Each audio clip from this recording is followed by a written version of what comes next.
ನಮಸ್ಕಾರ ಸ್ನೇಹಿತರೆ, welcome to domestic and global affairs channel. So ಈ ದಿನ ನಾವು ಈ ವಿಡಿಯೋದಲ್ಲಿ ಡಿಸೆಂಬರ್ ತಿಂಗಳ ಸ್ಪರ್ಧಾ ವಿಜೇತ ಮ್ಯಾಗಝಿನ್ನ ಮುಂದಿನ ಭಾಗ ಅಂದರೆ ಭಾಗ 4 ಆಲ್ರೆಡಿ ನಾವು 3 ಪಾಠಗಳನ್ನು ವಿಶ್ಲೇಷಣೆಯನ್ನು ಮಾಡಿದ್ದೀವಿ.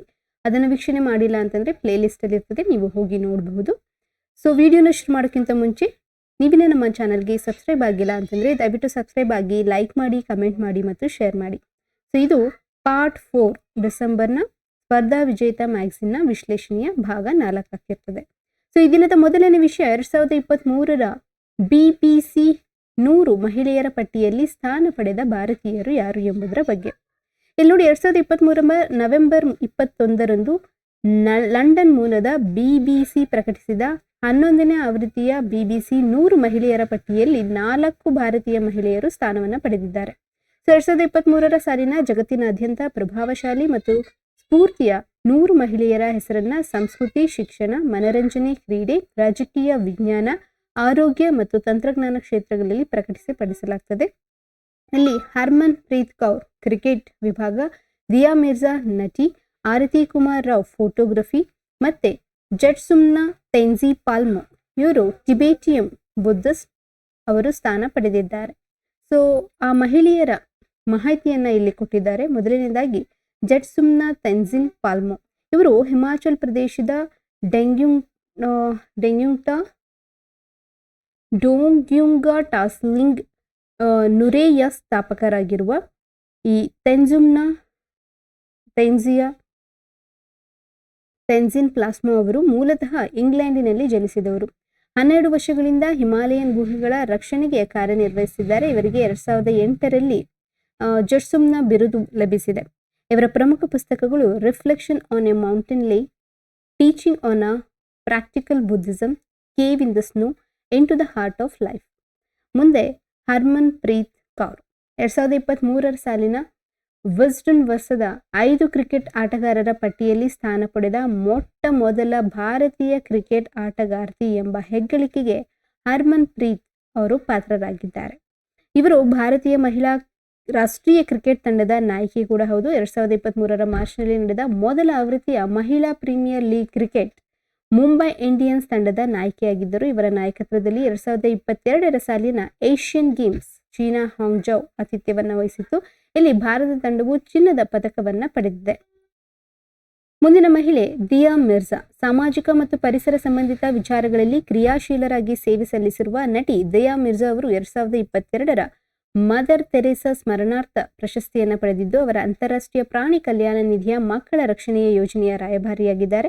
2017ರಲ್ಲಿ ಇವರು ವಿಶ್ವ ಪರಿಸರ ಕಾರ್ಯಕ್ರಮದ ಸದ್ಭಾವನಾ ರಾಯಭಾರಿ ಮತ್ತು ಭಾರತದ ವನ್ಯಜೀವಿ ಟ್ರಸ್ಟ್ನ ಬ್ರ್ಯಾಂಡ್ ರಾಯಭಾರಿಯಾಗಿದ್ದಾರೆ. ಮುಂದೆ ಆರತಿ ಕುಮಾರ್ ರಾವ್ ಇವರು ರಾಷ್ಟ್ರೀಯ ಭೌಗೋಳಿಕ ವಿಚಾರಗಳ ವಿಶ್ಲೇಷಕಿ ಮತ್ತು ಸ್ವತಂತ್ರ ಛಾಯಾಗ್ರಾಹಕಿಯಾಗಿದ್ದು ಸೇವೆ ಸಲ್ಲಿಸುತ್ತಿರುವ ಲೇಖಕಿಯೂ ಕೂಡ ಆಗಿದ್ದಾರೆ. ಇವರ margin lands Indian landscapes on the brink ಹೆಸರಿನ ಪುಸ್ತಕವು 2023ರ ಟಾಟಾ ಲೆಟ್ ಲೈವ್ ಪ್ರಶಸ್ತಿಯ ಅಂತಿಮ ಪಟ್ಟಿಗೆ ಆಯ್ಕೆಯಾಗಿತ್ತು. ಮುಂದೆ 2022ರ ಸಾಲಿನ BBC ಮಹಿಳೆಯರ ಪಟ್ಟಿಯಲ್ಲಿ ಸ್ಥಾನ ಪಡೆದಿದ್ದ ಭಾರತೀಯರನ್ನ ನೋಡೋದಾದ್ರೆ ನಟಿ ಪ್ರಿಯಾಂಕಾ ಚೋಪ್ರಾ, ಏರೋನಾಟಿಕ್ಸ್ ಇಂಜಿನಿಯರ್ ಶಿರಿಷಾ ಬಾಂಡ್ಲಾ, ಸಾಮಾಜಿಕ ಕಾರ್ಯಕರ್ತೆ ಸ್ನೇಹಾ ಜಾವಲೆ ಮತ್ತು 2022ರ ಬುಕರ್ ಇಂಟರ್ನ್ಯಾಷನಲ್ ಪ್ರಶಸ್ತಿ ಪುರಸ್ಕೃತೆ ಗೀತಾಂಜಲಿ ಶ್ರೀ ಅವರ ಕಾದಂಬರಿ ಟೋಂಬ್ ಆಫ್ ಸ್ಯಾಂಡ್. ಹಾಗೆ ಪ್ರಭಾವಶಾಲಿ ಮಹಿಳೆಯರ ಪಟ್ಟಿಯಲ್ಲಿ ಇರುವ ಇತರ ಮಹಿಳೆಯರ ಹೆಸರನ್ನ ಕೊಟ್ಟಿದ್ದಾರೆ. ವಿಡಿಯೋನ ಪಾಸ್ ಮಾಡಿ ಒಂದ್ಸತಿ ಗೋತ್ರು ಮಾಡಿ. ಮುಂದೆ 2022ರ ಸಾಲಿನ ಮುಸ್ಲಿಂ ಸಾಹಿತ್ಯ ಪ್ರಶಸ್ತಿ ಪುರಸ್ಕೃತೆ ಕೆ ಶರೀಫಾ.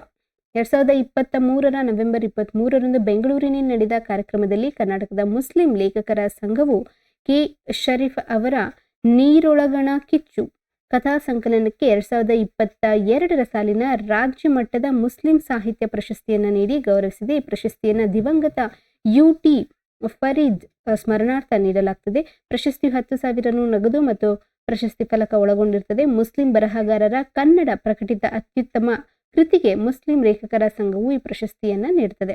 2023ರ ನವೆಂಬರ್ 1ರಂದು ಸಾಹಿತ್ಯ ವಿಭಾಗದಲ್ಲಿ ಈ ಶರೀಫ್ ಅವರಿಗೆ ರಾಜ್ಯೋತ್ಸವ ಪ್ರಶಸ್ತಿಯನ್ನು ಸಹ ನೀಡಲಾಗಿದೆ. ಮುಂದಿನ ವಿಷಯ 2023ನೇ ಸಾಲಿನ ಅರ್ತ್ ಹಾಟ್ ಪ್ರಶಸ್ತಿ ಕರ್ನಾಟಕದ ಆದಿತ್ ಮೂರ್ತ್ ಅವರ ಭೂಮಿತ್ರ ಸಂಸ್ಥೆ ಪಡೆದುಕೊಂಡಿದೆ. ಕರ್ನಾಟಕ ಮೂಲದ ಆದಿತ್ ಮೂರ್ತಿ ಸ್ಥಾಪಿಸಿರುವ ಭೂಮಿತ್ರ ಸಂಸ್ಥೆಗೆ ಪರಿಸರ ಆಸ್ಕರ್ ಎಂದೇ ಪ್ರಸಿದ್ಧರಾಗಿರುವ 2023ನೇ ಸಾಲಿನ ಅರ್ತ್ ಹಾಟ್ ಪ್ರಶಸ್ತಿ ಲಭಿಸಿದೆ. ಈ ಸಂಸ್ಥೆಯು ಹವಾಮಾನ ಬದಲಾವಣೆಯಿಂದ ಸಂಕಷ್ಟಕ್ಕೆ ಗುರಿಯಾಗುತ್ತಿರುವ ರೈತರ ನೆರವಿಗಾಗಿ ಶ್ರಮಿಸುತ್ತಿರುವ ಕೊಡುಗೆಯನ್ನು ಗುರುತಿಸಿ ಅರ್ತ್ ಹಾಟ್ ಪ್ರಶಸ್ತಿಯನ್ನ ಫಿಕ್ಸ್ ಅವರ್ ಕ್ಲೈಮೇಟ್ ವಿಭಾಗದಲ್ಲಿ ಪ್ರಶಸ್ತಿ ಲಭಿಸಿದೆ. ಭೂಮಿತ್ರ ಸಂಸ್ಥೆಯ ಜೊತೆಗೆ ಭಾರತೀಯ ಮೂಲದ S4S ಟೆಕ್ನಾಲಜಿ ಸಂಸ್ಥೆಯು ಸೇರಿ ಒಟ್ಟು 5 ಸಂಸ್ಥೆಗಳಿಗೆ ಅರ್ತ್ ಹಾಟ್ ಪ್ರಶಸ್ತಿಯನ್ನು 2023 ನವೆಂಬರ್ 7ರಂದು ಸಿಂಗಾಪುರದಲ್ಲಿ ಪ್ರದಾನ ಮಾಡಲಾಗಿತ್ತು. ಮುಂದೆ ಭೂಮಿ ಮಿತ್ರ ಸಂಸ್ಥೆಯ ಬಗ್ಗೆ ಮಾಹಿತಿಯನ್ನು ನೋಡೋದಾದ್ರೆ, ಭೂಮಿ ಮಿತ್ರ ಸಂಸ್ಥೆಯು ಮಣ್ಣಿನಲ್ಲಿನ ಇಂಗಾಲವನ್ನ ಉಳಿಸುವ ಮೂಲಕ ರೈತರಿಗೆ ಭೂಮಿಯ ಸಂರಕ್ಷಣೆಯ ಪ್ರೋತ್ಸಾಹ ನೀಡುತ್ತದೆ. ತನ್ಮೂಲಕ ವಾತಾವರಣಕ್ಕೆ ಇಂಗಾಲ ಬಿಡುಗಡೆಯಾಗುವುದನ್ನು ತಡೆಯುವುದು ಮತ್ತು ರೈತರ ಭೂಮಿಯ ಫಲವತ್ತತೆಯನ್ನು ಹೆಚ್ಚಿಸುವುದರ ಕಾರ್ಯಕ್ರಮಗಳನ್ನು ಹಮ್ಮಿಕೊಳ್ತದೆ. ಮತ್ತೆ ಭೂಮಿತ್ರ ಎಂದರೆ ಮಣ್ಣಿನ ಸ್ನೇಹಿತ ಎಂದರ್ಥ. ಇದರ ಸುಸ್ಥಿರ ಭೂ ಸಂರಕ್ಷಣೆ ಮಾಡುವ ರೈತರಿಗೆ ಪ್ರೋತ್ಸಾಹ ನೀಡುತ್ತದೆ. ಅರ್ಧ ಎಕರೆ ಸಣ್ಣ ಇಳುವರಿಯಿಂದ ಹಿಡಿದು ದೊಡ್ಡ ಪ್ರಮಾಣದ ಭೂ ಹಿಡುವಳಿ ಹೊಂದಿರುವ ಆಫ್ರಿಕಾ, ದಕ್ಷಿಣ ಅಮೆರಿಕ, ಏಷ್ಯಾದಲ್ಲಿ ಸುಮಾರು 1,50,000 ರೈತರ ಜೊತೆ ಸೇರಿ ಇದು ಕೆಲಸ ಮಾಡ್ತಿದೆ. ಒಟ್ಟಾರೆ 50 ಲಕ್ಷ ಎಕರೆ ಭೂಮಿಯ ಸಂರಕ್ಷಣೆಯನ್ನ ಇದು ಕೈ ಜೋಡಿಸುತ್ತದೆ. ಭೂಮಿತ್ರ ಸಂಸ್ಥೆಯ ಸ್ಥಾಪನೆಯ ಹಿನ್ನೆಲೆಯನ್ನು ನೋಡೋದಾದ್ರೆ, 2017ರಲ್ಲಿ ಆದಿತ್ ಮೂರ್ತಿ ಒಂದು ದಿನ ಭಾರತದ ಹಳ್ಳಿಯೊಂದರಲ್ಲಿ ರೈತನೊಬ್ಬನ ಶವಯಾತ್ರೆಯನ್ನು ನೋಡಿದನು. ಆತನ ಬೆಳೆ ನಷ್ಟದಿಂದ ಆತ್ಮಹತ್ಯೆ ಮಾಡಿಕೊಂಡಿದ್ದು, ಈ ಭಾವನಾತ್ಮಕ ಕ್ಷಣವು ಈ ಆದಿತ್ಯರವರ ಮನದಲ್ಲಿ ಹೇಗಾದರೂ ಮಾಡಿ ರೈತರಿಗೆ ನೆರವಾಗಬೇಕು ಅನ್ನುವಂಥ ಕಾರ್ಯಕ್ರಮವನ್ನು ಹಮ್ಮಿಕೊಳ್ಳಬೇಕು ಅನ್ನೋ ಸೃಷ್ಟಿಯಿಂದ ಭೂಮಿತ್ರ ಸಂಸ್ಥೆಯನ್ನ ಸ್ಥಾಪನೆ ಮಾಡ್ತಾರೆ. ಆದಿತ್ ಮೂರ್ತಿಯವರು ಅಮೆರಿಕದಲ್ಲಿ ನೆಲೆಸಿದ್ದು, ಭೂಮಿತ್ರ ಸಂಸ್ಥೆಯ ಕೇಂದ್ರ ಕಚೇರಿ ಕೂಡ ಅಮೆರಿಕದಲ್ಲಿ ಇದೆ. ಪ್ರಶಸ್ತಿ ಪಡೆದ ಭಾರತೀಯ ಮೂಲದ S4S ಟೆಕ್ನಾಲಜಿ ಸಂಸ್ಥೆ ಬಗ್ಗೆ ನೋಡೋದಾದ್ರೆ, ಈ ಸಂಸ್ಥೆಯು ಸೌರಶಕ್ತಿ ಬಳಸಿ ಮತ್ತು ತ್ಯಾಜ್ಯಗಳನ್ನು ಪರಿಸರ ಸ್ನೇಹಿಯಾಗಿ ವಿಲೇವಾರಿ ಮಾಡುತ್ತದೆ. ಈ ಕಾರ್ಯಕ್ರಮವನ್ನು ಗುರುತಿಸಿ S4S ಟೆಕ್ನಾಲಜಿ ಸಂಸ್ಥೆಗೆ ಅರ್ತ್ ಹಾಟ್ ಪ್ರಶಸ್ತಿಯನ್ನು ನೀಡಲಾಗಿದೆ. ಮುಂದೆ 2023ರ ಸಾಲಿನ 5 ವಿಭಾಗದ ಪ್ರಶಸ್ತಿ ವಿಜೇತ ಸಂಸ್ಥೆಗಳ ಲಿಸ್ಟ್ ಅನ್ನು ಇಲ್ಲಿ ಕೊಟ್ಟಿದ್ದಾರೆ.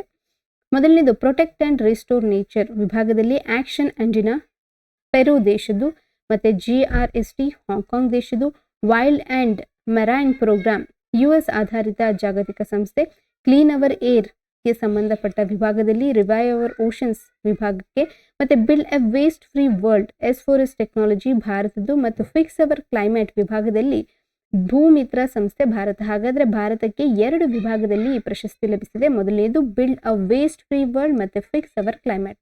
ಮುಂದೆ ಪ್ರಶಸ್ತಿ ನೀಡುವ 5 ವಿಭಾಗಗಳನ್ನ ಇಲ್ಲಿ ಕೊಟ್ಟಿದ್ದಾರೆ. ಆಲ್ರೆಡಿ ನಾವಿಲ್ಲಿ ನೋಡಿದೀವಿ ಈ ಕಾಲಮ್ ಅಲ್ಲಿ.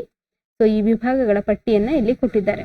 ಮುಂದೆ ಅರ್ತ್ ಹಾಟ್ ಪ್ರಶಸ್ತಿ ಬಗ್ಗೆ ಮಾಹಿತಿಯನ್ನ ನೋಡೋದಾದ್ರೆ, ಅರ್ತ್ ಹಾಟ್ ಪ್ರಶಸ್ತಿಯು ಬ್ರಿಟನ್ ರಾಯಲ್ ಫೌಂಡೇಶನ್ ನೀಡುವ ಜಾಗತಿಕ ಪರಿಸರ ಪ್ರಶಸ್ತಿಯಾಗಿದ್ದು, ಪರಿಸರಕ್ಕೆ ಕೊಡುಗೆ ನೀಡಿದ 5 ಸಂಸ್ಥೆ ಅಥವಾ ವ್ಯಕ್ತಿಗಳು ಪ್ರತಿ ವರ್ಷ ಈ ಪ್ರಶಸ್ತಿಯನ್ನು ನೀಡಲಾಗ್ತದೆ. ಈ ಪ್ರಶಸ್ತಿಯನ್ನು 2020ರಲ್ಲಿ ಬ್ರಿಟನ್ ರಾಜಕುಮಾರ ವಿಲಿಯಮ್ಸ್ ಮತ್ತು ಡೇವಿಡ್ ಆಂಟೆನೋಬರೋ ಪ್ರಾರಂಭಿಸಿದ್ದು, ವಿಜೇತರನ್ನ ರಾಜಕುಮಾರ ವಿಲಿಯಮ್ಸ್ ಮತ್ತು ಆಂಟೆನೋಬರೋ ಒಳಗೊಂಡಿರುವ ಅರ್ತ್ ಹಾಟ್ ಪ್ರಶಸ್ತಿ ಮಂಡಳಿಯು ಆಯ್ಕೆ ಮಾಡುತ್ತದೆ. ಈ ಪ್ರಶಸ್ತಿಯು ಮೊದಲ ಬಾರಿಗೆ 2021ರಲ್ಲಿ ನೀಡಲಾಗಿದೆ.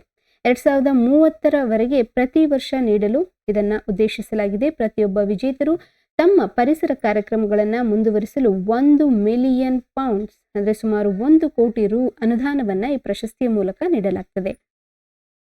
ಮುಂದಿನ ವಿಷಯ, ರಾಜ್ಯಪಾಲರು ಅಂದ್ರೆ ಗವರ್ನರ್ಸ್ ಏನಿರ್ತಾರೆ ಅವರು ಅನಿರ್ದಿಷ್ಟಾವಧಿ ಮಸೂದೆಯನ್ನ ಬಾಕಿ ಉಳಿಸಿಕೊಳ್ಳುವಂತಿಲ್ಲ. ಅಂದ್ರೆ ಯಾವುದೇ ಒಂದು ಬಿಲ್ ಪಾಸ್ ಮಾಡಿದಾಗ ಅವರು ಅದಕ್ಕೆ ಕನ್ಸೆಂಟ್ ಅನ್ನ ನೀಡಬೇಕು ಅಥವಾ ಒಪ್ಪಿಗೆಯನ್ನ ಕೊಡಬೇಕು, ಇಲ್ಲ ಅಂತಂದ್ರೆ ತಿರಸ್ಕಾರ ಮಾಡಬೇಕು, ಇಲ್ಲ ಅಂತಂದ್ರೆ ಅದನ್ನ ಮತ್ತೆ ಅಮೆಂಡ್ಮೆಂಟಿಗೆ ವಾಪಸ್ಸನ್ನ ಕಳಿಸ್ಬೇಕು. ಅದನ್ನ ಬಿಟ್ಟು ಅನಿರ್ದಿಷ್ಟಾವಧಿ ಯಾವುದೇ ಒಂದು ನಿರ್ದಿಷ್ಟವಾದ ಅವಧಿಯನ್ನ ಬಿಟ್ಟು ಅನಿರ್ದಿಷ್ಟಾವಧಿಗೆ ಮುಂದೂಡಿಕೆ ಮಾಡಬಾರದು, ಅದನ್ನ ಹಾಗೆ ಬಾಕಿ ಉಳಿಸಿಕೊಳ್ಳಬಾರದು ಅನ್ನೋ ವಿಷಯವಂತಾಗಿ ಸುಪ್ರೀಂ ಕೋರ್ಟ್ ಒಂದು ನಿರ್ದೇಶನವನ್ನ ನೀಡಿದೆ. ನೋಡಿ, ರಾಜ್ಯದ ಶಾಸಕಾಂಗದ ಒಂದು ಭಾಗವಾಗಿರುವ ರಾಜ್ಯಪಾಲರು ಶಾಸಕಾಂಗವು ಅಂಗೀಕರಿಸಿದ ಮಸೂದೆಗಳನ್ನ ಅನಿರ್ದಿಷ್ಟಾವಧಿಯವರೆಗೆ ಬಾಕಿ ಉಳಿಸಿಕೊಳ್ಳುವಂತಿಲ್ಲ ಅಂತ ಸುಪ್ರೀಂ ಕೋರ್ಟ್ ಮುಖ್ಯ ನ್ಯಾಯಮೂರ್ತಿ DY ಚಂದ್ರಚೂಡ್ ಮತ್ತು ನ್ಯಾಯಮೂರ್ತಿಗಳಾದ JB ಪಾದ್ರಿವಾಲಾ ಮತ್ತು ಮನೋಜ್ ಮಿಶ್ರಾ ಅವರು ನಿರ್ದೇಶನವನ್ನ ನೀಡಿದ್ದಾರೆ. ರಾಜ್ಯದ ರಾಜ್ಯಪಾಲರು ಶಾಸನ ಸಭೆಗಳಲ್ಲಿ ಅಂಗೀಕಾರವಾದ ಮಸೂದೆಗಳಿಗೆ ತಡೆ ಹಿಡಿಯುವುದರ ಮೂಲಕ ಚುನಾಯಿತ ಶಾಸನ ಸಭೆಯ ಕಾರ್ಯನಿರ್ವಹಣೆಗೆ ತೊಡಕಾಗಬಾರದು ಅಂತ ಸುಪ್ರೀಂ ಕೋರ್ಟ್ ಹೇಳಿದೆ. ಹಾಗಾದ್ರೆ ಸುಪ್ರೀಂ ಕೋರ್ಟ್ ನಿರ್ದೇಶನ ನೀಡಿರುವುದರಲ್ಲಿ ಪ್ರಮುಖ ಅಂಶಗಳು ಯಾವುವು ಅಂತಂದ್ರೆ, ರಾಜ್ಯಪಾಲರು ರಾಜ್ಯವೊಂದರ ಸಾಂವಿಧಾನಿಕ ಮುಖ್ಯಸ್ಥರು. ಅವರು ಕೂಡ ಕೆಲ ಸಾಂವಿಧಾನಿಕ ಅಧಿಕಾರಗಳನ್ನು ಹೊಂದಿರ್ತಾರೆ. ಆದರೆ ಯಾವುದೇ ಕ್ರಮ ಕೈಗೊಳ್ಳದೆ ಮಸೂದೆಗಳನ್ನ ಅನಿರ್ದಿಷ್ಟಾವಧಿಗೆ ಬಾಕಿ ಉಳಿಸಿಕೊಳ್ಳುವ ಅಧಿಕಾರ ಅವರು ಹೊಂದಿಲ್ಲ ಅನ್ನುವಂಥ ನಿರ್ದೇಶನವನ್ನ ಸುಪ್ರೀಂ ಕೋರ್ಟ್ ತ್ರಿಸದಸ್ಯ ಪೀಠ ನೀಡಿದೆ. ಸಂವಿಧಾನದ 200ನೇ ವಿಧಿಯ ಪ್ರಕಾರ ರಾಜ್ಯಪಾಲರ 3 ಆಯ್ಕೆಗಳನ್ನು ಹೊಂದಿರ್ತಾರೆ. ಅಂದ್ರೆ ಯಾವುದೇ ಬಿಲ್ ಅವರಿಗೆ ಹೋದ್ರೆ ಯಾವ ಆಯ್ಕೆಗಳನ್ನ 200ನೇ ವಿಧಿಯ ಪ್ರಕಾರ ಗವರ್ನರ್ ಹೊಂದಿರ್ತಾರೆ ಅನ್ನೋದ್ರ ಮೊದಲನೇದು ಮಸೂದೆಗೆ ಅಂಕಿತ ಹಾಕುವುದು, ಎರಡನೇದು ಮಸೂದೆಗೆ ಅಂಕಿತ ಹಾಕುವುದನ್ನು ತಡೆ ಹಿಡಿಯುವುದು, ರಾಷ್ಟ್ರಪತಿಗಳು ಪರಿಶೀಲನೆ ನಡೆಸುವ ಸಂಬಂಧ ಮಸೂದೆ ಕಾಯ್ದಿರಿಸುವ ಆಯ್ಕೆಯನ್ನ ಹೊಂದಿದ್ದಾರೆ. ಆದರೆ ಕಾನೂನು ರಚಿಸುವ ಶಾಸನಸಭೆಗಳ ಪ್ರಕ್ರಿಯೆಯನ್ನ ವಿಫಲಗೊಳಿಸುವ ಅಧಿಕಾರವನ್ನ ರಾಜ್ಯಪಾಲರು ಚಲಾಯಿಸಬಾರದು ಅಂತ ಆದೇಶ ಹೇಳಲಾಗಿದೆ. ಮುಂದೆ ಒಂದು ವೇಳೆ ರಾಜ್ಯಪಾಲರು ಮಸೂದೆಗೆ ಅಂಕಿತ ಹಾಕುವುದನ್ನ ತಡೆ ಹಿಡಿಯಲು ನಿರ್ಧರಿಸಿದರೆ ಸಂವಿಧಾನದ 200ನೇ ವಿಧಿಯ ಮೊದಲ ನಿರ್ಬಂಧನೆ ಹೇಳಿರುವಂತೆ ಮಸೂದೆಯನ್ನ ಮರುಪರಿಶೀಲನೆಗೆ ಶಾಸನಸಭೆಗೆ ಮರಳಿಸಬೇಕೆಂದು ನ್ಯಾಯಪೀಠ ಹೇಳ್ತದೆ. ಏನಿದು ಪ್ರಕರಣ ಅಂತ ನೋಡೋದಾದ್ರೆ 2023ರ ಜೂನ್ 19 ಮತ್ತು 20ರಂದು ಪಂಜಾಬ್ ವಿಧಾನಸಭೆ ಅಧಿವೇಶನದಲ್ಲಿ ಪಂಜಾಬ್ನ ಆಮ್ ಆದ್ಮಿ ಪಾರ್ಟಿಯಲ್ಲಿ 4 ಮಸೂದೆಗಳು ಅನುಮೋದಿಸಲಾಗಿತ್ತು. ಅನುಮೋದಿಸಲಾದ ಈ ಮಸೂದೆಗೆ ಸಂಬಂಧಿಸಿದಂತೆ ಪಂಜಾಬ್ನ ರಾಜ್ಯಪಾಲರಾದಂಥ ಬನ್ವಾರಿ ಲಾಲ್ ಪುರೋಹಿತ್ ರವರು ಅಂಕಿತ ಹಾಕದೆ ವಿಳಂಬ ನೀತಿ ಅನುಸರಿಸಿದ್ದರು. ಈ ಸಂಬಂಧ ಪಂಜಾಬ್ನ ಆಮ್ ಆದ್ಮಿ ಪಕ್ಷ ಸರ್ಕಾರವು ಸುಪ್ರೀಂ ಕೋರ್ಟಿಗೆ ಅರ್ಜಿಯನ್ನು ಸಲ್ಲಿಸಿತು. 2023ರ ಜೂನ್ 19 ಮತ್ತು 20ರಂದು ನಡೆದ ವಿಧಾನಸಭೆ ಅಧಿವೇಶನದ ಕಾನೂನುಬದ್ಧ ಮತ್ತು ಸದನದ ಕಲಾಪಗಳು ಸಿಂಧುವಾಗಿದೆ ಎಂಬುದಾಗಿ ಘೋಷಿಸಬೇಕಂತ ಪಂಜಾಬ್ ಸರ್ಕಾರ ಕೋರಿತು. ಪ್ರಕರಣಕ್ಕೆ ಸಂಬಂಧಿಸಿದಂತೆ ಸುಪ್ರೀಂ ಕೋರ್ಟ್ ಪೀಠದಿಂದ ವಿಚಾರಣೆ ಮತ್ತು ನಿರ್ದೇಶನವನ್ನು ನೀಡಲಾಗಿದೆ. ಈ ಪ್ರಕರಣಕ್ಕೆ ಸಂಬಂಧಿಸಿದಂತೆ ವಿಚಾರಣೆ ನಡೆಸಿದ ಸುಪ್ರೀಂ ಕೋರ್ಟ್ ನ್ಯಾಯಮೂರ್ತಿಗಳಾಗಿರುವಂಥ ತ್ರಿಸದಸ್ಯ ಪೀಠವು 2023ರ ಜೂನ್ 19 ಮತ್ತು 20ರಂದು ನಡೆದ ಪಂಜಾಬ್ ಅಧಿವೇಶನದಲ್ಲಿ ಅನುಮೋದಿಸಲಾದ ಮಸೂದೆಗಳು ಸಿಂಧುವಾಗಿದೆ. ಸ್ಪೀಕರ್ ತೀರ್ಮಾನ ಕೈಗೊಂಡ ನಂತರ ವಿಚಾರವಾಗಿ ರಾಜ್ಯಪಾಲರು ಕ್ರಮ ಕೈಗೊಳ್ಳುವಂತಿಲ್ಲ ಅಂತ ಪಂಜಾಬ್ ರಾಜ್ಯಪಾಲರ ಬನ್ವಾರಿ ಲಾಲ್ ಪುರೋಹಿತ್ ಅವರಿಗೆ ನಿರ್ದೇಶನವನ್ನ ನೀಡಿದೆ. ಮುಂದೆ ದೇಶಾದ್ಯಂತ ಚರ್ಚೆಯಲ್ಲಿರುವ ಮಸೂದೆಗೆ ಸಂಬಂಧಿಸಿದಂತೆ ರಾಜ್ಯಪಾಲರ ಅಧಿಕಾರ ವ್ಯಾಪ್ತಿಯ ಬಗ್ಗೆ ಮಾಹಿತಿಯನ್ನ ನೋಡೋಣ. ಸಂವಿಧಾನದ 200ನೇ ವಿಧಿಯನ್ವಯ ರಾಜ್ಯ ವಿಧಾನ ಮಂಡಲ ಅಂಗೀಕರಿಸಿದ ಮಸೂದೆ ಮತ್ತು ವಿಧೇಯಕವನ್ನ ರಾಜ್ಯಪಾಲರು ಅಂಕಿತಕ್ಕೆ ಕಳಿಸಿದಾಗ ರಾಜ್ಯಪಾಲರಿಗೆ 4 ಆಯ್ಕೆಗಳು ಇರ್ತದೆ. ಮೊದಲನೇದು ಅಂಗೀಕರಿಸುವುದು, ತಡೆ ಹಿಡಿಯುವುದು, ರಾಷ್ಟ್ರಪತಿಗಳ ಪರಿಶೀಲನೆಗೆ ಕಳಿಸುವುದು, ಪುನಃ ಪರಿಶೀಲನೆಗಾಗಿ ಸರ್ಕಾರಕ್ಕೆ ಹಿಂದಿರುಗಿಸುವುದು. ಅದು ಧನ ವಿನಿಯೋಗ ಫೈನಾನ್ಸ್ ಬಿಲ್ ಮಸೂದೆ ಅಲ್ಲದಿದ್ದರೆ ಅಂದ್ರೆ ಈ ರಿಟರ್ನ್ ಮಾಡುವಂಥದ್ದು, ರಿಟರ್ನ್ ಫಾರ್ ರೀಕನ್ಸಿಡರೇಷನ್ ಅಥವಾ ಅಮೆಂಡ್ಮೆಂಟ್, ಇದು ಫೈನಾನ್ಸ್ ಬಿಲ್ಗೆ ಅನ್ವಯ ಆಗುವುದಿಲ್ಲ. 4ನೇದು. ಸಂವಿಧಾನದ 201ನೇ ವಿಧಿ ಅನ್ವಯ ಮಸೂದೆಯನ್ನು ರಾಷ್ಟ್ರಪತಿಗಳ ಪರಿಶೀಲನೆಗಾಗಿ ರಾಜ್ಯಪಾಲರು ಕಳಿಸಿದಾಗ ರಾಷ್ಟ್ರಪತಿಗಳು ಆ ಮಸೂದೆಗೆ ಅನುಮತಿ ಕೊಟ್ಟಿರುವುದಾಗಿ ಅಥವಾ ತಡೆ ಹಿಡಿಯುವುದಾಗಿ ಘೋಷಿಸಬಹುದಾಗಿದೆ. ಧನ ವಿಧೇಯಕವಲ್ಲದಿದ್ದರೆ ಅಂದ್ರೆ ಫೈನಾನ್ಸ್ ಬಿಲ್ ಆಗದಿದ್ದರೆ ಆ ವಿಧೇಯಕವನ್ನ ಸಂದರ್ಭಾನುಸಾರ ರಾಜ್ಯ ವಿಧಾನ ಮಂಡಲಕ್ಕೆ ವಾಪಸ್ ಕಳಿಸುವಂತೆ ರಾಜ್ಯಪಾಲರು ರಾಷ್ಟ್ರಪತಿಗಳನ್ನು ನಿರ್ದೇಶಿಸಬಹುದು. ಬಳಿಕ ರಾಜ್ಯಪಾಲರು ತಮ್ಮ ಟಿಪ್ಪಣಿ ಅಥವಾ ಸಂದೇಶದೊಂದಿಗೆ ಅದನ್ನು ವಾಪಸ್ ಕಳಿಸಬಹುದು. ಮಸೂದೆಯನ್ನು ವಾಪಸ್ ಕಳಿಸಿದಾಗ 6 ತಿಂಗಳೊಳಗೆ ವಿಧಾನ ಮಂಡಲ ಆ ವಿಧೇಯಕವನ್ನ ಪುನರ್ ಪರ್ಯಾಲೋಚಿಸಬೇಕಾಗ್ತದೆ. ತಿದ್ದುಪಡಿ ಸಹಿತ ಅಥವಾ ತಿದ್ದುಪಡಿ ಇಲ್ಲದೆ ಅಂಗೀಕೃತವಾದರೆ ಅದನ್ನ ಪರ್ಯಾಲೋಚನೆಗಾಗಿ ಮತ್ತೆ ರಾಷ್ಟ್ರಪತಿಗೆ ಕಳಿಸಬೇಕಾಗ್ತದೆ. ಹಾಗಾದ್ರೆ ರಾಜ್ಯಪಾಲರ ಮಸೂದೆ ಮತ್ತು ವಿಧೇಯಕವನ್ನ ತಡೆಯುವ ಸಂದರ್ಭಗಳು ಯಾವುವು ಅಂತಂದ್ರೆ ಸಂವಿಧಾನದ ಆಶಯ ಮತ್ತು ಮಾನ್ಯತೆಗೆ ಅದು ವಿರುದ್ಧವಾಗಿದ್ದರೆ, ರಾಷ್ಟ್ರದ ಹಿತಾಸಕ್ತಿಗೆ ವಿರುದ್ಧವಾಗಿದ್ದರೆ, ಸಂವಿಧಾನದ 31A ವಿಧಿಗೆ ಪೂರಕವಾಗಿಲ್ಲದಾದಾಗ ಮತ್ತೆ ಮಸೂದೆಯಲ್ಲಿ ಸ್ವಹಿತಾಸಕ್ತಿ ವಿಷಯಗಳು ಅಡಗಿದ್ದಾಗ ವಿಧೇಯಕ ಮಸೂದೆಯನ್ನ ತಡೆಹಿಡಿಯಬಹುದು. ಮುಂದಿನ ವಿಷಯ 2023ರ ಬೆಂಗಳೂರು ತಂತ್ರಜ್ಞಾನ ಶೃಂಗಸಭೆ BTS ಬ್ಯಾಂಗ್ಳೂರ್ ಟೆಕ್ ಸಮಿಟ್. ಧ್ಯೇಯವಾಕ್ಯ ಬಂದ್ಬಿಟ್ಟು ಬ್ರೇಕಿಂಗ್ ದ ಬೌಂಡರೀಸ್. ಆತಿಥ್ಯವನ್ನ ಬೆಂಗಳೂರು ವಹಿಸಿಕೊಂಡಿತ್ತು. 2022ರ ನವೆಂಬರ್ 29ರಿಂದ ಡಿಸೆಂಬರ್ 1ರವರೆಗೆ 3 ದಿನಗಳ ಕಾಲ ಏಷ್ಯಾದ ಅತಿ ದೊಡ್ಡ ತಂತ್ರಜ್ಞಾನ ಸಭೆ ಎನಿಸಿರುವ 26ನೇ ಆವೃತ್ತಿಯ ಬೆಂಗಳೂರು ಟೆಕ್ ಶೃಂಗಸಭೆಯು ಬ್ರೇಕಿಂಗ್ ಬೌಂಡರೀಸ್ ಎಂಬ ಧ್ಯೇಯವಾಕ್ಯದಲ್ಲಿ ಜರುಗಿದೆ. ಜಾಗತಿಕವಾಗಿ ಮಹತ್ವ ಪಡೆದಿರುವ ಈ BTSಗೆ ಕರ್ನಾಟಕದ ಮುಖ್ಯಮಂತ್ರಿ ಸಿದ್ದರಾಮಯ್ಯನವರು ಚಾಲನೆ ನೀಡಿದ್ದಾರೆ. ಈ ಸಂದರ್ಭದಲ್ಲಿ ಮುಖ್ಯಮಂತ್ರಿ DK ಶಿವಕುಮಾರ್, ಉಪಮುಖ್ಯಮಂತ್ರಿಯಾದಂಥ DK ಶಿವಕುಮಾರ್ ಸಹ ಭಾಗವಹಿಸಿದ್ರು. ಮತ್ತೆ STPI ಇದ್ರ ಮೇಲೆ ಒಂದು ಕ್ವೆಶನ್ ಕೇಳಿದ್ರು. STPI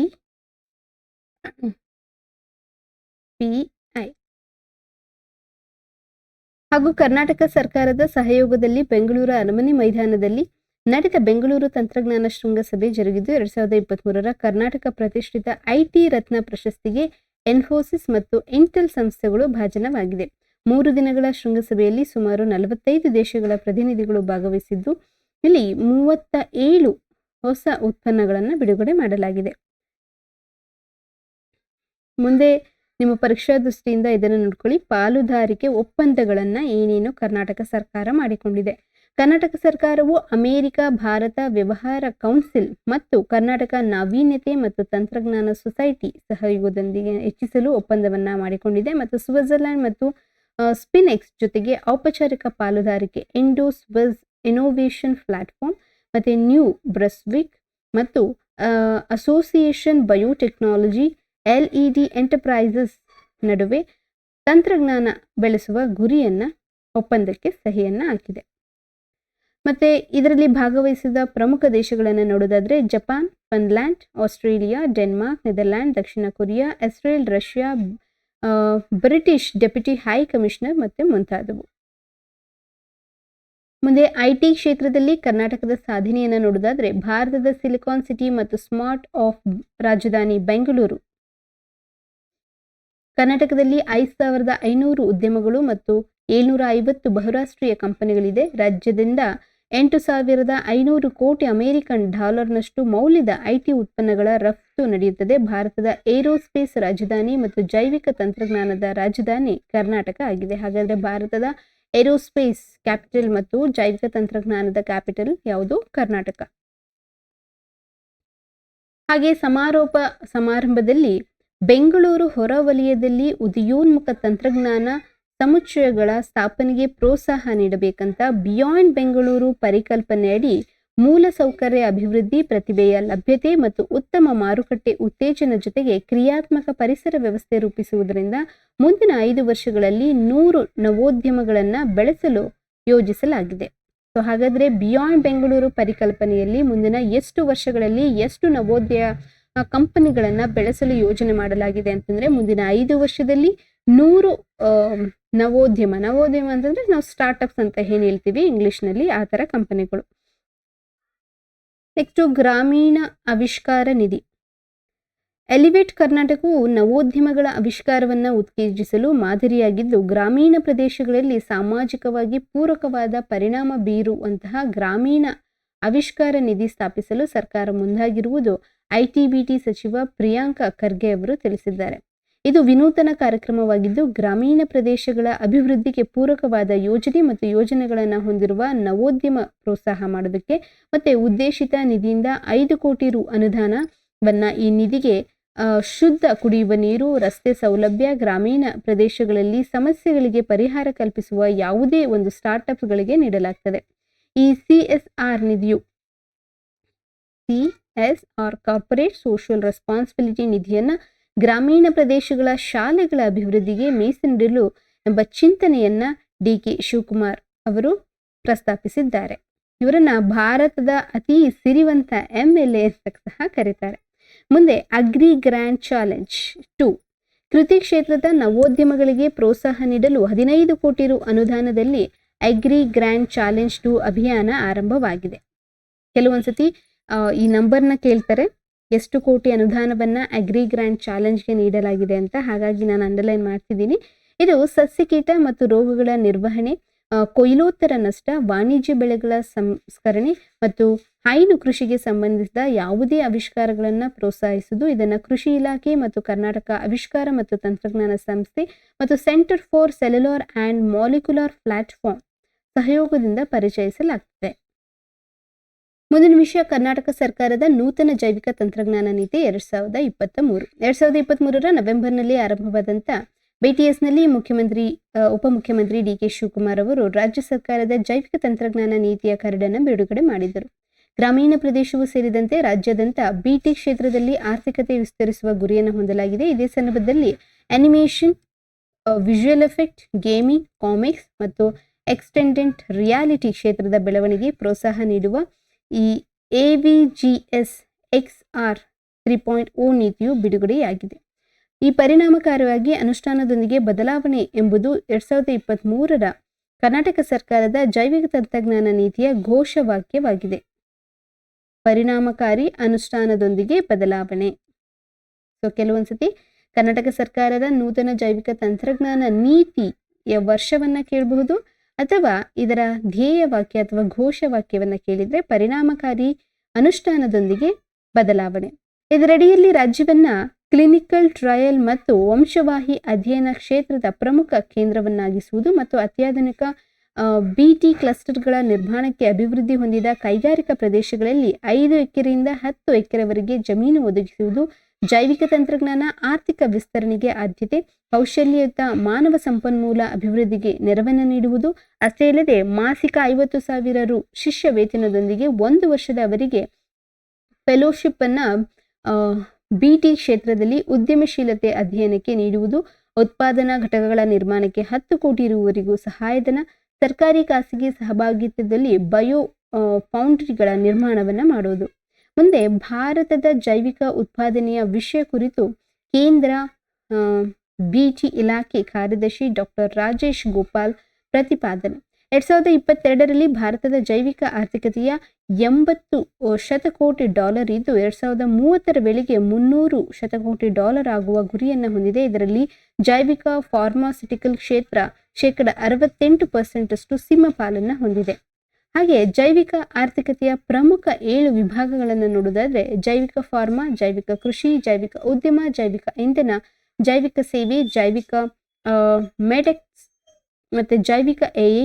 ಭಾರತ ಸರ್ಕಾರವು ಬಯೋಹಬ್ ಸ್ಥಾಪನೆಯ ಮೂಲಕ ಜೈವಿಕ ಮಿಷನ್ ಕರಡನ್ನ ಶೀಘ್ರವಾಗಿ ಬಿಡುಗಡೆ ಮಾಡಿ ಭಾರತದ ಬಯೋಲಾಜಿಕಲ್ ಡೇಟಾ ಸೆಂಟರ್ ಅನ್ನ ಸ್ಥಾಪಿಸಿದೆ. ಮುಂದಿನ ವಿಷಯ 2023ರ ಮುನಿಸಿಪಾಲಿಕಾ ಅಂತಾರಾಷ್ಟ್ರೀಯ ಸಮ್ಮೇಳನದ ಆತಿಥ್ಯವನ್ನ ಬೆಂಗಳೂರು ವಹಿಸಿಕೊಳ್ಳಲಿದೆ.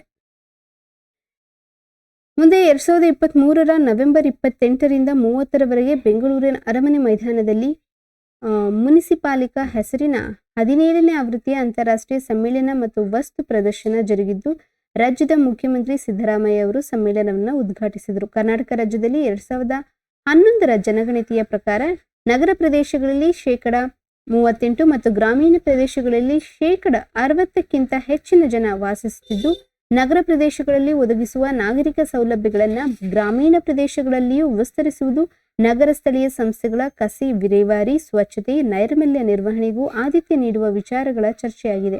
ಈ ಸಮ್ಮೇಳನದಲ್ಲಿ ಬೆಂಗಳೂರು ಜಲ ಮಂಡಳಿಗೆ ಬೆಸ್ಟ್ ಡೆಕೋರೇಟಿವ್ ಪ್ರಶಸ್ತಿ ಲಭಿಸಿದೆ. ನಗರಾಭಿವೃದ್ಧಿ ಇಲಾಖೆ, ಬಿಬಿಎಂಪಿ, ಪೌರಾಡಳಿತ ನಿರ್ದೇಶನಾಲಯ, ಸ್ಥಳೀಯ ಸಂಸ್ಥೆಗಳು ಮತ್ತು ಗುಡ್ ಗವರ್ನೆನ್ಸ್ ಇಂಡಿಯಾ ಫೌಂಡೇಶನ್ ವತಿಯಿಂದ ಆಯೋಜಿಸಲಾಗಿದ್ದ ಸಮ್ಮೇಳನದಲ್ಲಿ ಜಲ ಮಂಡಳಿಯ ಅಧ್ಯಕ್ಷ ಎನ್ ಜಯರಾಮ್ ನೇತೃತ್ವದಲ್ಲಿ ಮಳೆ ನೀರು ಸಂಗ್ರಹಣದ ಬಗ್ಗೆ ಜಲ ಮಂಡಳಿಯು ಉತ್ತಮ ಪ್ರಾತ್ಯಕ್ಷಿಕತೆ ಪ್ರದರ್ಶಿಸುತ್ತದೆ. ನೆಕ್ಸ್ಟ್, ಕರ್ನಾಟಕದ ಸರ್ಕಾರಿ ಶಾಲೆಗಳಲ್ಲಿ ಎಐ ಆಧಾರಿತ ಮೈಕ್ರೋಸಾಫ್ಟ್ನ ಶಿಕ್ಷಾ ಕೋ ಪೈಲಟ್ ತಂತ್ರಾಂಶ ಬಳಕೆ. ಕರ್ನಾಟಕ ರಾಜ್ಯದ ಸರ್ಕಾರಿ ಶಾಲಾ ವಿದ್ಯಾರ್ಥಿಗಳಿಗೆ ಸರಳ ಮತ್ತು ಪರಿಣಾಮಕಾರಿಯಾಗಿ ಪಠ್ಯಗಳನ್ನು ಅರ್ಥೈಸಲು ಕೃತಕ ಬುದ್ಧಿಮತ್ತೆ ಆರ್ಟಿಫಿಷಿಯಲ್ ಇಂಟೆಲಿಜೆನ್ಸ್ ತಂತ್ರಜ್ಞಾನ ಅಳವಡಿಕೆಗೆ ಶಿಕ್ಷಣ ಇಲಾಖೆ ಮುಂದಾಗಿದೆ. ಈ ಟೆಕ್ ದಿಗ್ಗಜ ಸಂಸ್ಥೆಯಾದಂಥ ಮೈಕ್ರೋಸಾಫ್ಟ್ ರೂಪಿಸಿರುವ ಶಿಕ್ಷಾ ಕೋ ಪೈಲಟ್ ಎಂಬ ತಂತ್ರಾಂಶದ ಮೂಲಕ ಶಿಕ್ಷಕರು ವಿದ್ಯಾರ್ಥಿಗಳಿಗೆ ಪರಿಣಾಮಕಾರಿ ಬೋಧನೆ ಮಾಡಲು ನೆರವಾಗುತ್ತದೆ. ಈ ಸಂಬಂಧ ಶಿಕ್ಷಣ ಇಲಾಖೆಯೊಂದಿಗೆ ಚರ್ಚಿಸಿರುವ ಮೈಕ್ರೋಸಾಫ್ಟ್ ಕಂಪನಿಯು ಬೆಂಗಳೂರಿನ ಹೊರವಲಯದ 10 ಶಾಲೆಗಳಲ್ಲಿ ಈ ತಂತ್ರಾಂಶವನ್ನು ಪ್ರಾಯೋಗಿಕವಾಗಿ ಬಳಸಲು ಅನುಮತಿ ಪಡೆದಿದ್ದಾರೆ. ಇದೊಂದು ಚಾಟ್ ಜಿಪಿಟಿ ಮಾದರಿಯ ತಂತ್ರಾಂಶವಾಗಿದ್ದು, ಎಐ ಸಹಾಯದಿಂದ ಶಿಕ್ಷಕರು ಕ್ಷಣಾರ್ಧದಲ್ಲಿ ಅಧ್ಯಯನ ಯೋಜನೆ ರೂಪಿಸಬಹುದಾಗಿದೆ. ಇದರಲ್ಲಿ ಪಿಪಿಟಿ ಸೇರಿದಂತೆ ಹಲವಾರು ಪಠ್ಯಕ್ಕೆ ಪೂರಕವಾದ ಅಂಶಗಳನ್ನು ರೂಪಿಸಬಹುದಾಗಿದೆ. ಮುಂದೆ ಮಂಡ್ಯ ಜಿಲ್ಲೆಯ ಹಾಲು ಸೊಸೈಟಿಗೆ ರಾಷ್ಟ್ರೀಯ ಗೋಪಾಲ ರತ್ನ ಪ್ರಶಸ್ತಿ. ಕೇಂದ್ರ ಮೀನುಗಾರಿಕೆ, ಪಶು ಸಂಗೋಪನೆ ಮತ್ತು ಹೈನುಗಾರಿಕೆ ಸಚಿವಾಲಯ ನೀಡುವಂತಹ ರಾಷ್ಟ್ರೀಯ ಗೋಪಾಲ ರತ್ನ ಪ್ರಶಸ್ತಿಗೆ ಮಂಡ್ಯ ಜಿಲ್ಲೆಯ ಶ್ರೀರಂಗಪಟ್ಟಣ ತಾಲೂಕಿನ ಟಿಎಂ ಹೊಸೂರು ಹಾಲು ಉತ್ಪಾದನಾ ಸಹಕಾರ ಸಂಘ ಆಯ್ಕೆಯಾಗಿದೆ. ಉತ್ಪಾದಕರ ಸಹಕಾರಿ ಹಾಲು ಉತ್ಪಾದಕ ಕಂಪನಿ ಮತ್ತು ಡೈರಿ ರೈತ ಸಂಘಟನೆ ವಿಭಾಗದಲ್ಲಿ ಸಂಘವು ದ್ವಿತೀಯ ಸ್ಥಾನದ ಪ್ರಶಸ್ತಿಗೆ ಆಯ್ಕೆಯಾಗಿದ್ದು 3 ಲಕ್ಷ ನಗದು ಮತ್ತು ಪ್ರಶಸ್ತಿ ಪತ್ರ ಪಡೆಯಲಿದೆ. ಅಸ್ಸಾಂನ ಗುವಾಹಟಿಯಲ್ಲಿ 2023ರ ನವೆಂಬರ್ 26ರಂದು ಕೇಂದ್ರ ಹೈನುಗಾರಿಕಾ ಸಚಿವರು ಪ್ರಶಸ್ತಿಯನ್ನ ಹೈನುಗಾರಿಕೆ ದಿನದ ಅಥವಾ ರಾಷ್ಟ್ರೀಯ ಕ್ಷೀರ ದಿನದ ಆಚರಣೆ ಸಂದರ್ಭದಲ್ಲಿ ಪ್ರದಾನ ಮಾಡಿದರು. ಮುಂದೆ ರಾಷ್ಟ್ರೀಯ ಗೋಪಾಲ ರತ್ನ ಪ್ರಶಸ್ತಿಯ ಬಗ್ಗೆ ನೋಡೋದಾದ್ರೆ ಜಾನುವಾರು ಮತ್ತು ಡೈರಿ ಉದ್ಯಮದಲ್ಲಿ ಅತ್ಯುತ್ತಮ ರಾಷ್ಟ್ರೀಯ ಪ್ರಶಸ್ತಿ ಇದಾಗಿದೆ. ಸ್ಥಳೀಯ ಜಾನುವಾರುಗಳ ಸಾಕಾಣಿಕೆದಾರರು, ಕೃತಕ ಬುದ್ಧಿಮತ್ತೆ ತಂತ್ರಜ್ಞರು ಮತ್ತು ಡೈರಿ ಸಹಕಾರ ಸಂಘಗಳು, ಹಾಲು ಉತ್ಪಾದಕರು, ಹೈನುಗಾರರನ್ನು ಗುರುತಿಸಿ ಈ ಪ್ರಶಸ್ತಿಯನ್ನು ನೀಡಲಾಗ್ತದೆ. ಸ್ವಾಮಿನಾಥನ್ ಮತ್ತು ಬೋರ್ಲಾಂಗ್ ಪ್ರಶಸ್ತಿ ಇದು ಕೃಷಿ ಮತ್ತು ಆಹಾರ ಕ್ಷೇತ್ರದಲ್ಲಿ ನೀಡಲಾಗ್ತದೆ.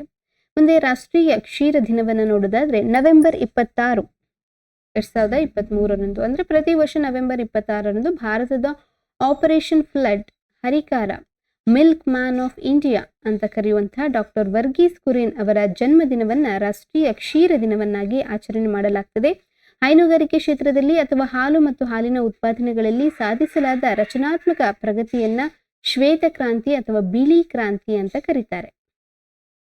1965ರಲ್ಲಿ ಗುಜರಾತಿನ ಆನಂದದಲ್ಲಿ ವರ್ಗೀಸ್ ಕುರಿಯನ್ ಅವರು ರಾಷ್ಟ್ರೀಯ ಹೈನುಗಾರಿಕೆ ಅಭಿವೃದ್ಧಿ ಮಂಡಳಿಯನ್ನ ಸ್ಥಾಪಿಸಿದರು.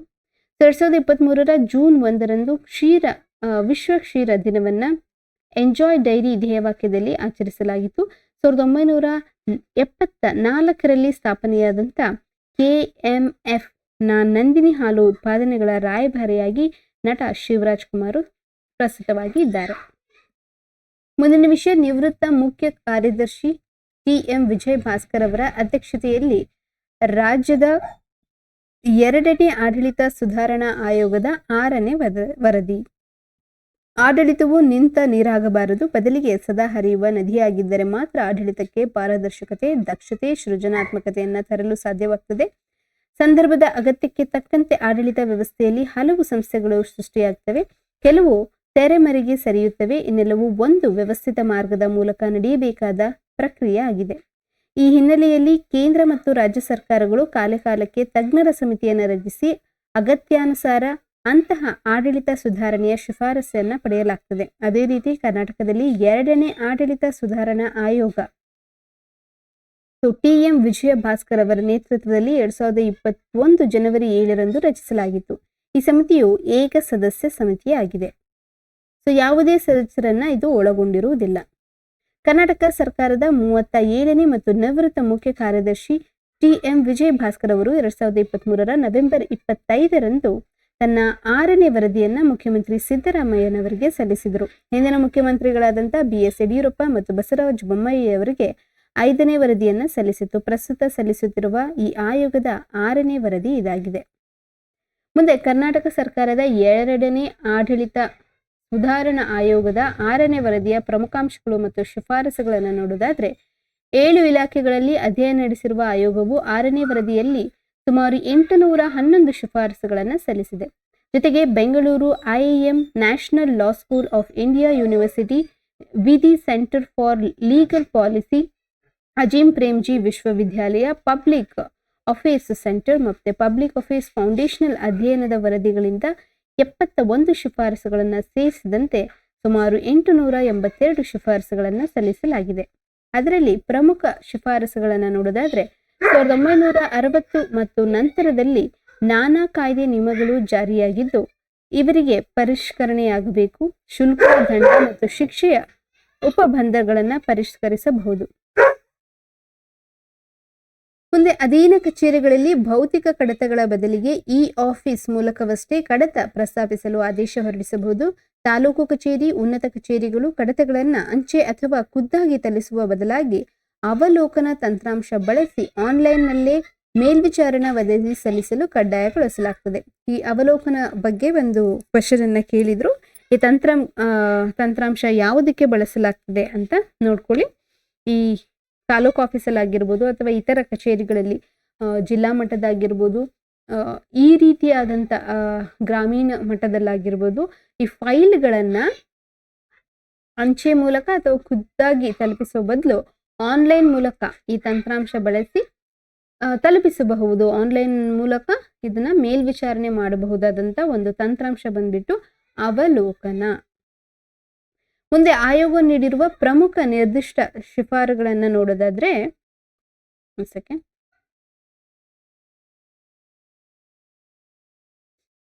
ಹಣ ಪೋಲಾಗುವುದನ್ನು ತಡೆಯಲು ಆರ್ಥಿಕ ಇಲಾಖೆಯು ಲೋಕೋಪಯೋಗಿ ಇಲಾಖೆಯ ಎಲ್ಲಾ ಕಚೇರಿ ಮತ್ತು ಲೆಕ್ಕಾಧಿಕಾರಿಗಳಿಗೆ ಸಂಬಂಧಿಸಿದ ಪ್ರತಿ ರಸ್ತೆ ಕಾಮಗಾರಿಗೆ ಬಿಲ್ಲುಗಳನ್ನು ರಸ್ತೆ ಮಾಹಿತಿ ವ್ಯವಸ್ಥೆಯ ಪ್ರತಿ ಪಡೆದು ಪರಿಶೀಲಿಸಿ ಆನ್ಲೈನ್ನಲ್ಲಿ ರಸ್ತೆ ವಿವರ ನವೀಕರಿಸುವುದಷ್ಟೇ ಪಾವತಿಸುವಂತೆ ಆದೇಶಿಸುವುದು ಮತ್ತು ಹಕ್ಕುಪತ್ರ ವಿತರಣೆಗೆ ಗುರಿ ನಿಗದಿ. ಕೊಳಗೇರಿಯಲ್ಲಿ ನೆಲೆಸಿರುವ 2.1 ಲಕ್ಷ ಕುಟುಂಬಗಳಿಗೆ ಹಕ್ಕುಪತ್ರ ವಿತರಣೆ ವಾರ್ಷಿಕ ಮತ್ತು ಮಾಸಿಕ ಗುರಿ ನಿಗದಿಪಡಿಸುವುದು. 1994ರಿಂದ ನಗರ ಸ್ಥಳೀಯ ಸಂಸ್ಥೆಗಳಿಂದ ಅಭಿವೃದ್ಧಿ ಸುಧಾರಣಾ ಸೆಸ್ ದರ ಪರಿಷ್ಕರಿಸಿಲ್ಲ. ಈ ಕಾಯ್ದೆಗೆ ತಿದ್ದುಪಡಿ ತಂದು ಅದನ್ನು ಪರಿಷ್ಕರಿಸಬೇಕು. 3ನೇದು ಕೆರೆ ಸಂಜೀವಿನಿಗೆ ಆದ್ಯತೆ. ಕೆರೆ ಬಳಕೆದಾರರ ಸಂಘಗಳ ಮೂಲಕ ಕೆರೆ ಸಂಜೀವಿನಿ ಕಾರ್ಯಕ್ರಮ ಜಾರಿಗೊಳಿಸುವುದು. ಏತ ನೀರಾವರಿ ಕೆರೆ ತುಂಬಿಸುವ ಯೋಜನೆಗಳಲ್ಲಿನ ಹಳೆಯ ಪಂಪುಗಳು ಮೋಟಾರ್ಗಳ ದಕ್ಷತೆಯನ್ನು ಅಳೆಯುವ ಇಂಧನ ಪರಿಶೋಧನೆಯನ್ನು ನಡೆಸಬೇಕು ಮತ್ತು ಅರಣ್ಯ ನಿಯಮದಲ್ಲಿ ಸಡಿಲಿಕೆ. ಅರಣ್ಯ ನಿಯಮ ಉಲ್ಲಂಘನೆ ಸಂಬಂಧ 1 ಲಕ್ಷ ಪ್ರಕರಣಗಳು ಬಾಕಿ ಇದೆ ಮತ್ತು ಉಪವಲಯ ಅರಣ್ಯಾಧಿಕಾರಿಗಳಿಗೆ ಅಪರಾಧಿಗಳಿಗೆ ದಂಡ ನೀಡುವ ಅಧಿಕಾರ ನೀಡಲು ಕಾಯ್ದೆ ತಿದ್ದುಪಡಿ ತರಬಹುದು. ದಂಡದ ಮಿತಿಯನ್ನು 50,000 ರುಯಿಂದ 10 ಲಕ್ಷದವರೆಗೆ ವಿಸ್ತರಿಸಬಹುದು. ಮುಂದೆ ವರದಿಯ ಶಿಫಾರಸುಗಳ ಅನುಷ್ಠಾನ ನೋಡೋದಾದ್ರೆ ಸಾಕಷ್ಟು ಅಧ್ಯಯನ ನಡೆಸಿ ಆಯೋಗವು ವರದಿ ತಯಾರಿಸುತ್ತದೆ. ಇವೆಲ್ಲವನ್ನ ಸರ್ಕಾರ ಗಂಭೀರವಾಗಿ ಪರಿಗಣಿಸುವ ಅಗತ್ಯವಿದೆ. ಆದರೆ ಎಲ್ಲವೂ ಕೂಡ ಕಾರ್ಯಸಾಧ್ಯವಾಗುವುದು ಕಷ್ಟವಾಗ್ತದೆ ಹಾಗೂ ಕೆಲವು ಶಿಫಾರಸುಗಳು ಸರ್ಕಾರಕ್ಕೆ ಬಿಕ್ಕಟ್ಟನ್ನು ಉಂಟು ಮಾಡ್ತದೆ. ಶಿಫಾರಸುಗಳನ್ನ ಸರ್ಕಾರ ಪರಿಗಣಿಸುವುದಕ್ಕಿಂತ ಕಡೆಗಣಿಸುವುದೇ ಹೆಚ್ಚಾಗಿರ್ತದೆ. ಸರ್ಕಾರವು ಆಯೋಗದ ಶಿಫಾರಸುಗಳನ್ನ ಕಡೆಗಣಿಸಿದರೆ ಅಪಾರವಾದ ಹಣ, ಶ್ರಮ, ಸಂಪನ್ಮೂಲ ವ್ಯಯಿಸಿ ರಚಿಸಿದ ಆಯೋಗದ ವರದಿಗೆ ಬೆಲೆ ಇರುವುದಿಲ್ಲ. ಈಗಾಗಲೇ 2ನೇ ಆಡಳಿತ ಸುಧಾರಣಾ ಆಯೋಗವು ಈ ಹಿಂದೆ 5 ವರದಿಗಳ ಮೂಲಕ ಸುಮಾರು 3680 ಶಿಫಾರಸುಗಳನ್ನು ಮಾಡಿದೆ. ಈ ಪೈಕಿ ಕರ್ನಾಟಕ ಸರ್ಕಾರ ಕೇವಲ 66 ಶಿಫಾರಸುಗಳನ್ನು ಮಾತ್ರ ಜಾರಿ ಮಾಡಿದೆ. ಮುಂದೆ 284 ಶಿಫಾರಸುಗಳು ಜಾರಿ ಪ್ರಗತಿಯಲ್ಲಿದೆ ಅಂತ ಸರ್ಕಾರ ಹೇಳ್ತಿದೆ. ಸೊ ಇಲ್ಲಿಗೆ ಕ್ಲಾಸನ್ನು ಸ್ಟಾಪ್ ಮಾಡೋಣ. ಎಷ್ಟು ಈ ದಿನದ ವಿಷಯಗಳಾಗಿತ್ತು. ಮುಂದಿನ ವಿಡಿಯೋದಲ್ಲಿ ಕ್ಲಾಸಲ್ಲಿ ಮತ್ತೆ ಭೇಟಿಯಾಗೋಣ. ಅಲ್ಲಿವರೆಗೂ ಸ್ಟಡಿ ವೆಲ್. ಬಾಯ್, ಟೇಕ್ ಕೇರ್.